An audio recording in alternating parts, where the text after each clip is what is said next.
Hello friends, welcome back my YouTube channel agriculture science with देसा sir. आज हम बात करेंगे फूल गोभी की खेती या कल्टीवेशन ऑफ कालीफ्लावर। मेरे पिछले वीडियो में आपने पढ़ा फूल गोभी की खेती के बारे में, जिसमें से कालीफ्लावर का classification, soil, climate, improved varieties, time of sowing method, खाद और उर्वरक, बुआई का समय, बुआई की विधियां और खरपतवार नियंत्रण। ठीक, इस वीडियो में हम आपको बताएंगे फूल गोभी में या गोभी में लगने वाले रोग एवं कीट। फूल गोभी में अगर सब चीज़ें अच्छी की जाए या कृषि क्रियाएं अच्छी होती हैं, उसके बाद फूल गोभी में कौन कौन से कीट लग सकते हैं, कौन कौन से रोग लगते हैं, उनको आप कैसे पहचानेंगे, उनके सिम्टम्स क्या होंगे, रोग को पहचान के कौन सी दवा उसमें डालेंगे, आप किस किस दवा का प्रयोग आप कर सकते हैं, इन सारी चीज़ों के बारे में हम आपको आज के इस वीडियो में बताएंगे। आइए देखते हैं फूल गोभी में पादप संरक्षण या प्लांट प्रोटेक्शन कैसे करते हैं या कौन कौन से रोग एवं कीट लगते हैं। ठीक, देखते हैं प्लांट प्रोटेक्शन।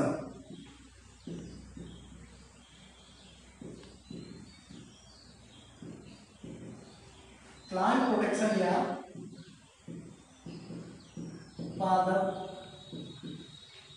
संरक्षण, फूल गोभी का पादप संरक्षण या प्लांट प्रोटेक्शन हम कैसे करेंगे। ठीक, तो सबसे पहले हम बात करते हैं इंसेक्ट कंट्रोल की। इंसेक्ट कंट्रोल या कीट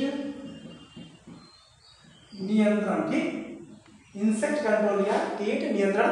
फूल गोभी में कौन कौन से कीट लगते हैं, उनको हम कैसे पहचानते हैं, उनका हम कंट्रोल किस प्रकार से करते हैं। ठीक, तो इंसेक्ट कंट्रोल में पहला कीट जो सबसे ज्यादा लगता है या सबसे खतरनाक कीट होता है फूल गोभी में, वो होता है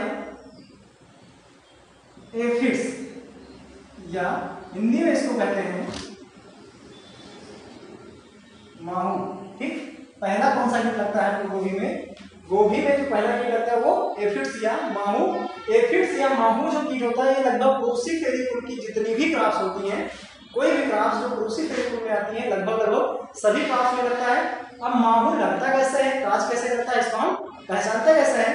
तो माहू जो होता है वो हरे रंग के छोटे छोटे कीट होते हैं। माहू बहुत ही हरे रंग के या हरे रंग के बहुत ही छोटे छोटे कीट होते हैं, जो फसल पर, पौधों की पत्तियों, टहनियों, कलियों, शाखाओं आदि चीजों पर ऊपरी सतह तथा निचली सतहों पर चिपके रहते हैं और पौधे की पत्तियों एवं कलियों से रस को चूस लेते हैं, जिससे क्या होगा, पौधा धीरे धीरे कमजोर हो जाता है और पत्तियां सूखने लग जाती है। ठीक, तो माहू क्या होता है, ये जो होते हैं वो हरे रंग के माहू, ये हरे रंग के छोटे छोटे कीट होते हैं, छोटे छोटे कीट होते हैं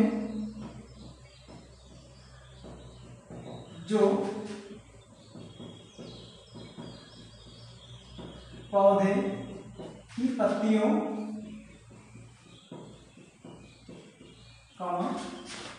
जो पौधे की पत्तियों को, शाखाओं आदि पर चिपके रहते हैं,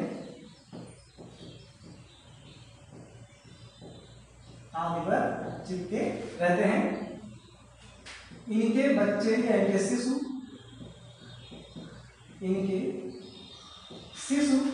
एवं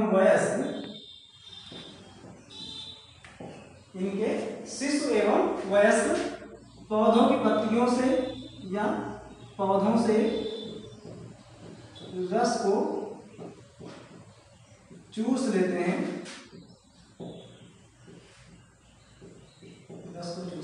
जिससे पौधा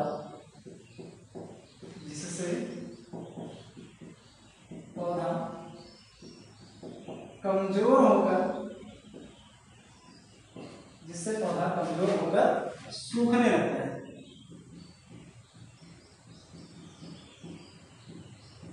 ठीक, माहू क्या होते हैं कि हरे रंग के बहुत ही छोटे छोटे कीट होते हैं, जो पौधे की पत्तियों, शाखाओं, टहनियों आदि पर चिपके रहते हैं और पौधों से रस को चूस लेते हैं, जिससे पौधा धीरे धीरे सूखकर नष्ट हो जाता है। ठीक, अब माहू का कंट्रोल कैसे करेंगे या माहू का नियंत्रण क्या करेंगे? तो कंट्रोल करने के लिए, माहू के लिए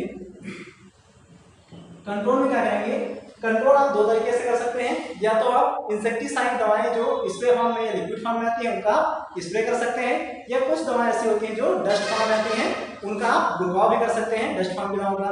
तो माहों के नियंत्रण के लिए सबसे पहले हम बात करेंगे डस्ट फॉर्म की दवाएं जो आती हैं, डस्ट फॉर्म या पाउडर फॉर्म में जो दवाएं होती हैं उनका आप छिड़काव कैसे करेंगे, या कौन कौन सी दवा आती हैं। तो पाउडर फॉर्म में जैसे दवाएं आती हैं जैसे लिंडेन है, एल्डीन है, मेटासिस्टाक्स, मैलाथियान, ये सारी दवाएं आपको मार्केट में पाउडर फॉर्म में मिलती हैं। तो प्रमुख दवाएं जो हैं लिंडेन, एल्डीन अथवा मैलाथियान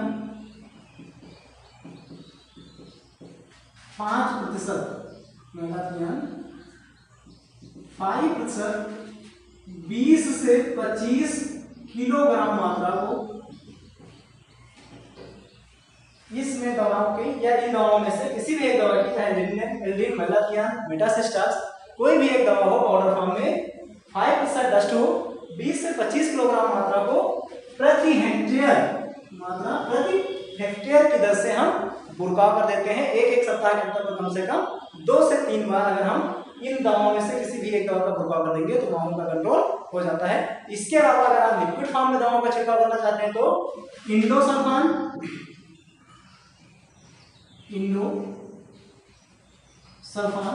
और साइपरमेथ्रिन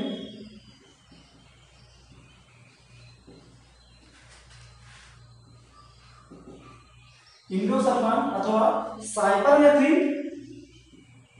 30 EC 1 से 1.5 लीटर दवा 1 to 1.5 लीटर। इसके अतिरिक्त इंडोसल्फान अथवा साइपरमेथ्रिन 30 EC 1 से 1.5 लीटर दवा 1000 लीटर पानी में घोलकर 1000 लीटर वाटर, ठीक।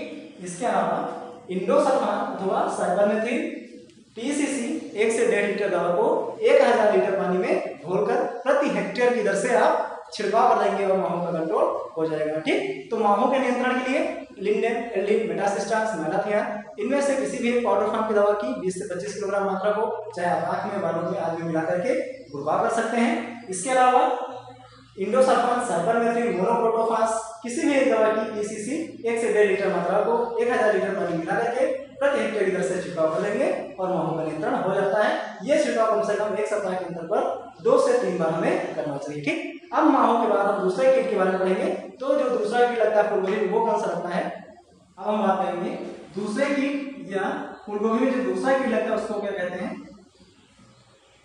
कैबेज बटरफ्लाई, कैबेज बटरफ्लाई या फूलगोभी की तितली या फूलगोभी की,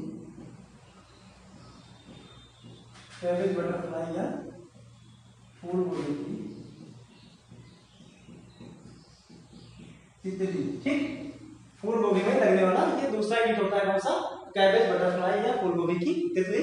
ये क्या होते हैं, ये जो तितलियां होती हैं फूलगोभी में या कैबेज बटरफ्लाई, छोटे कीट होते हैं, छोटी तितलियां होती हैं और ये पौधे की पत्तियों पर या फूलगोभी की पत्तियों में छेद करके पूरी पत्तियों को खा करके नष्ट कर देती हैं, ठीक। तो जो कैबेज बटरफ्लाई होती हैं ये पौधे की पत्तियों में, पौधे की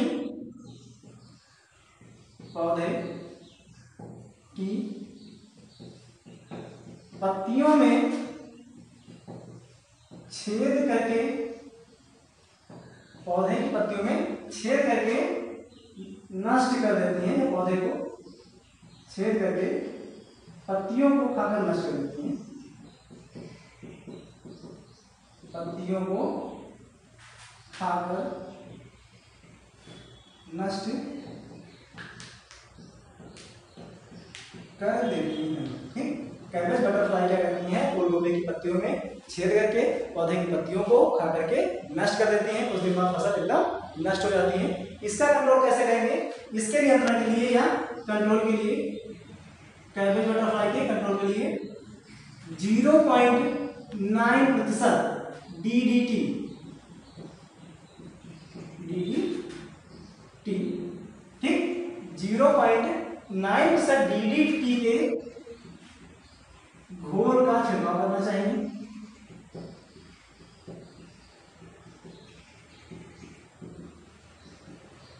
ठीक, कैबेज बटरफ्लाई के सॉरी कॉलीफ्लावर बटरफ्लाई या कैबेज बटरफ्लाई या फूल गोभी की तितली, चूंकि ये कैबेज में भी लगती है, पत्ता गोभी में लगती है, तो इसके कंट्रोल के लिए डीडीटी के घोल का छिड़काव करना चाहिए। कितने परसेंट? 0.9%। इसके अलावा जो आपने पाउडर फॉर्म में दवाएं पढ़ी है, चाहे सेविन हो, एल्ड्रिन हो, मेटासिस्टाक्स,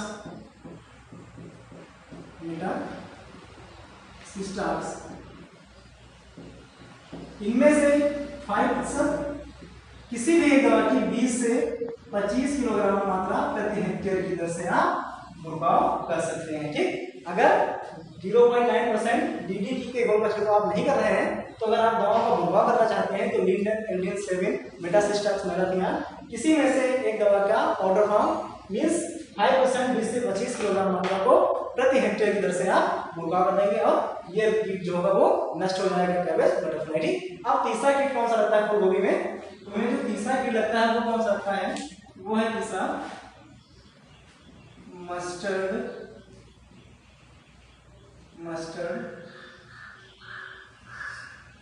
सा फ्लाई, या इसको फूल गोभी की तितली या सरसों की तितली भी कहते हैं, या सरसों की आरा मक्खी भी कहते हैं। ये क्या होती हैं? ये क्या करती हैं? इसके जो छोटे किसिस होते हैं, इनकी जो इल्लियां होती हैं, इसकी इल्लियां जो होती हैं वो पत्तियों को खा करके, पत्तियों को खाकर नष्ट कर देती हैं। ठीक,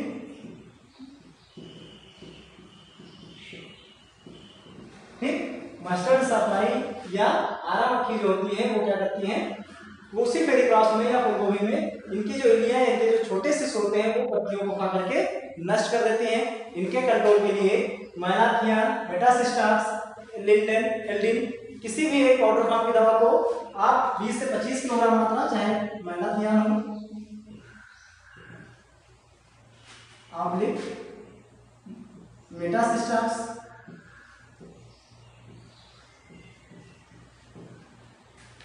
किसी भी एक दवा 5% 20 से 25 किलोग्राम मात्रा को प्रति हेक्टेयर की दर से आप छिड़काव करेंगे। इसके अलावा इंडोसल्फान अथवा साइपरमेथ्रिन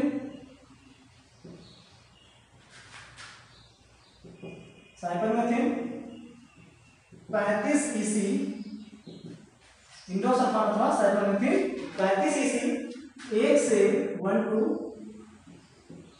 1.5 लीटर दवा, इंडोसल्फान अथवा साइपरमेथ्रिन 1 से 1.5 लीटर दवा को 1000 लीटर पानी में घोलकर 1000 लीटर वाटर सोल्यूबल,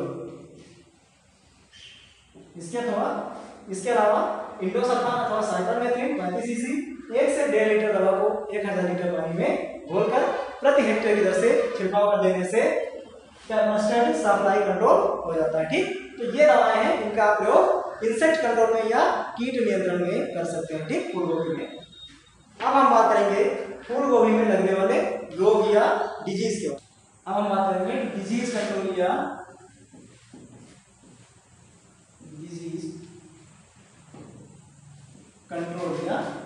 रोग नियंत्रण।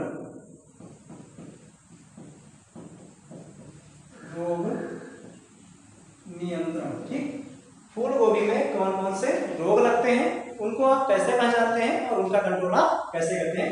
तो डिजीज कंट्रोल या रोग नियंत्रण कौन सा लगता है? हमारे डैम्पिंग ऑफ या हिंदी में पौध सड़न। ठीक, डैम्पिंग ऑफ या पौध सड़न। तो डैम्पिंग ऑफ या पौध सड़न क्या होता है? ये जो रोग होता है फूल गोभी का, ये जो कि नर्सरी में ही लगने वाला रोग होता है, जो कि नर्सरी में प्रमुखता से लगता है। इसमें यह रोग नर्सरी में लगने वाला रोग है या नर्सरी में बहुत अधिक लगता है।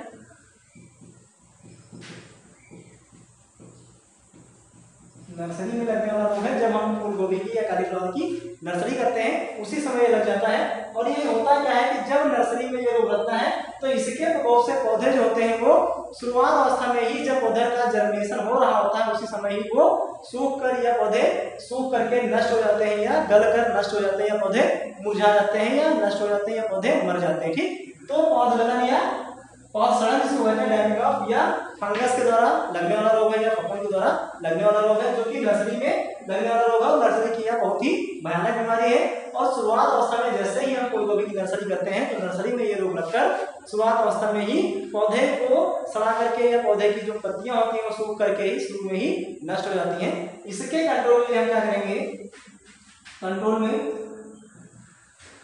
क्योंकि ये फंगस के द्वारा लगने वाला रोग है और इसके कंट्रोल की नंबर 1 तो नर्सरी की मिट्टी को उपचारित करके होना चाहिए।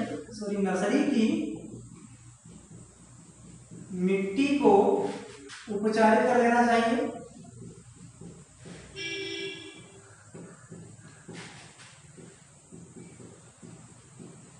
इसके नियंत्रण के लिए क्या करेंगे, सबसे पहले बुआई से पहले, बीज की बुआई से पहले नर्सरी की मिट्टी को उपचारित कर लेना चाहिए। दूसरा, बीज को उपचारित करके बोना चाहिए। बीज को उपचारित करके बोना चाहिए। ठीक, अगर डैम्पिंग आपका प्रकोप है तो आप नर्सरी की मिट्टी को उपचारित कर देंगे, तो उसके लिए फार्मेल्डिहाइड या किसी भी फंगिसाइड दवा से आप नर्सरी की मिट्टी को उपचारित कर सकते हैं। इसके अलावा बीज को उपचारित करके बोना चाहिए और बीज को उपचारित करने के लिए थीरम या कैप्टान,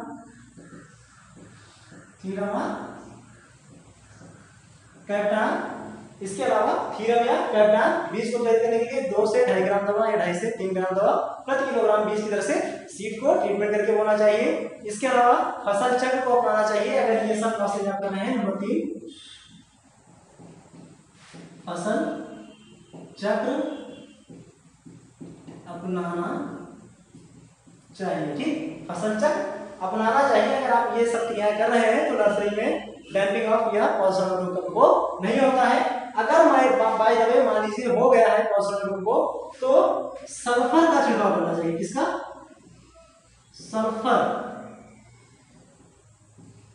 सल्फर या गंधक का छिड़काव कर देना चाहिए। ठीक, डैम्पिंग ऑफ या पौध सड़न के नियंत्रण के लिए गंधक या सल्फर का छिड़काव कर देना चाहिए। ठीक, तो ये पहला रोग है कौन सा, डैम्पिंग ऑफ या पौध सड़न, जो कि नर्सरी में लगने वाला रोग है। और ये लगता किसकी वजह से है, फंगस या कवक की वजह से।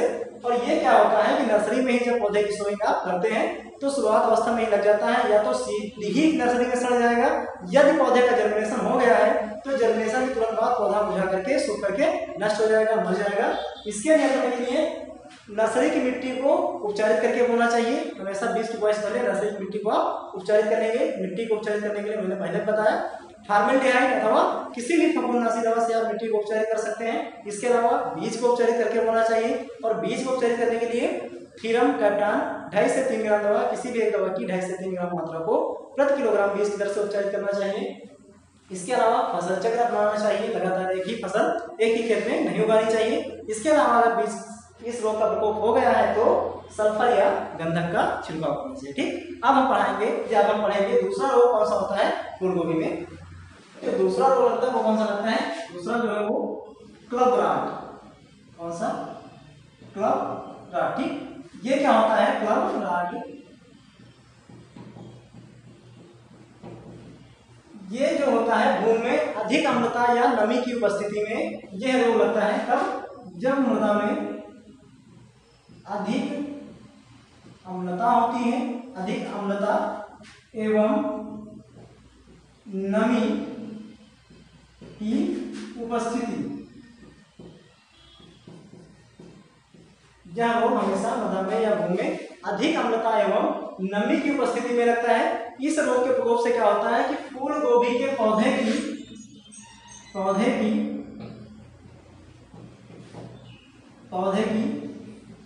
जड़ों में गांठें बन जाती हैं। पौधे की जड़ों में गांठें बन जाती है। क्लब राट जब लगता है तो ये कब लगता है, जब अधिक मात्रा में नमी की उपस्थित होती है। इसके प्रकोप से पौधे की जड़ों में गांठें बन जाती हैं, जिससे पौधा जो होता है वो पोषण ग्रहण नहीं कर पाता और पौधा सूख जाता है, क्योंकि पौधे की जड़ों में गांठें बन जाती है और वो पोषण को या भोजन को ग्रहण नहीं कर पाता और पौधा सूखकर नष्ट हो जाता है। इसके नियंत्रण के लिए क्या करेंगे या कंट्रोल आप कैसे करेंगे, तो क्लब राट के नियंत्रण के लिए नंबर 1 तो जल निकास का प्रबंध करना चाहिए, जल निकास अपनाना चाहिए, जिससे कि खेत में पानी का रुकाव या पानी का ठहराव ना होने पाए। जल निकास का उचित प्रबंध करना चाहिए, जल निकास का उचित प्रबंध करना चाहिए। दूसरा, बीज को उपचारित करके बोना चाहिए, उपचारित करके बोना चाहिए। ठीक। तीसरा, उन्नत सीड प्रजातियों को बोना चाहिए या रोग रोधी किस्मों को बोना चाहिए, रोग रोधी किस्मों की बुआई करना चाहिए। ठीक। इसके नियंत्रण के लिए आप क्या करेंगे, पहला तो जल निकास का उचित प्रबंध करेंगे, जिससे खेत में पानी रुकने ना पाए और ये रोग लगने ना पाए। इसके अलावा बीज को उपचारित करके बोना चाहिए। तीसरा, रोग रोधी किस्मों की बुआई करनी चाहिए, जो पर्टिकुलर ऐसी क्रॉप्स होती है, ऐसी वैरायटीज होती हैं जिनमें यह रोग नहीं लगता है, उन वैरायटी की सोइंग करना चाहिए। ठीक। अब तीसरा रोग कौन सा लगता है फूलगोभी में, अब तीसरा रोग जो लगता है वो कौन सा लगता है फूलगोभी में, तीसरा रोग जो लगता है वो ब्लैक रॉट, ब्लैक रॉट। कौन सा, ब्लैक रॉट। ठीक। तीसरा रोग लगता है ब्लैक रॉट। ये क्या होता है, एक तो यह जो होता है वो यह वायरस के द्वारा लगने वाला रोग है। ठीक। पूछा गया था क्वेश्चन नंबर में, ब्लैक रॉट रोग किस के द्वारा लगता है, तो यह वायरस के द्वारा लगने वाला रोग है। और इसमें सिम्टम्स क्या होते हैं, इसके प्रकोप से, वायरस द्वारा लगने वाला रोग है, इसके प्रकोप से पौधे की पत्तियों पर, पौधे की पत्तियों पर वी आकार के धब्बे हो जाते हैं, वी आकार के धब्बे पड़ जाते हैं। इसके प्रकोप से पौधे की पत्तियों पर वी आकार के धब्बे पड़ जाते हैं, जो सिराओं तक जाते हैं, जो सिराओं तक, जो सिराओं तक जाते हैं। ठीक। इसके प्रकोप से पौधे की पत्तियों पर वी आकार के धब्बे पड़ जाते हैं और सिराओं तक फैले होते हैं, सिराओं तक जाते हैं, जिससे क्या होता है कि पौधे की पत्तियां पीली पड़ जाती हैं, पौधे की पत्तियां पीली पड़कर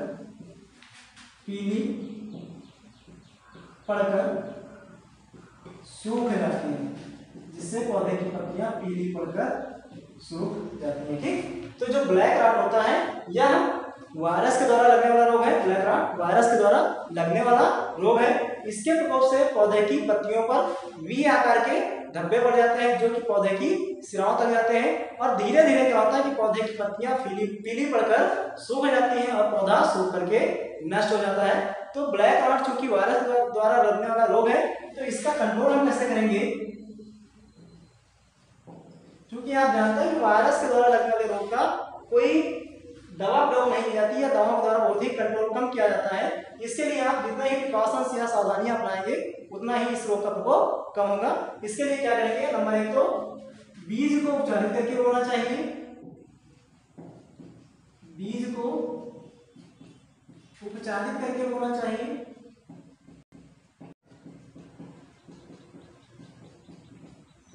ठीक। दूसरा, रोग रोधी किस्मों को बोना चाहिए, रोग रोधी किस्मों को बोना चाहिए।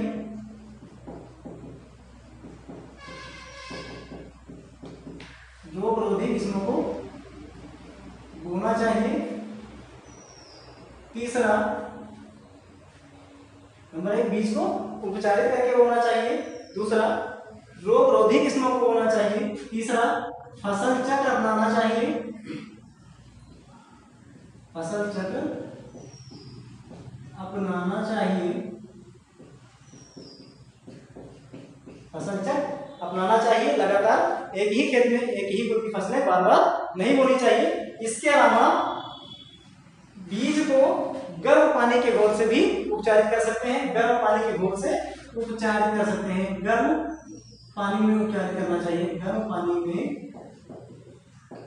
बीज को उपचारित करना चाहिए। ठीक, कितना 50 degree Celsius 50 degree Celsius temperature पानी को गर्म करेंगे और 20 से 25 मिनट तक बीज को उसमें बॉयल करेंगे, जिससे ब्लैक रॉट या इस रोग का प्रभाव जो होगा वो बीज पर कम हो जाएगा। ठीक, तो ये फूल गोभी में जो रोग होते हैं प्रमुख रोग लगते हैं। इसके अलावा भी कई सारे रोग लगते हैं, लेकिन ये उसके प्रमुख रोग हैं। अब हम बताएंगे फूल गोभी में उपज कितनी होती है। ठीक,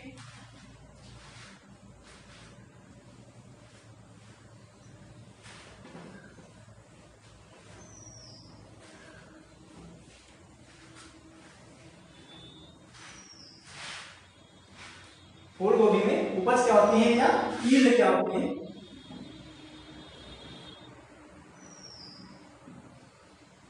यील्ड या उपज। ठीक, फूल गोभी की उपज होती है वो अर्ली वैरायटी या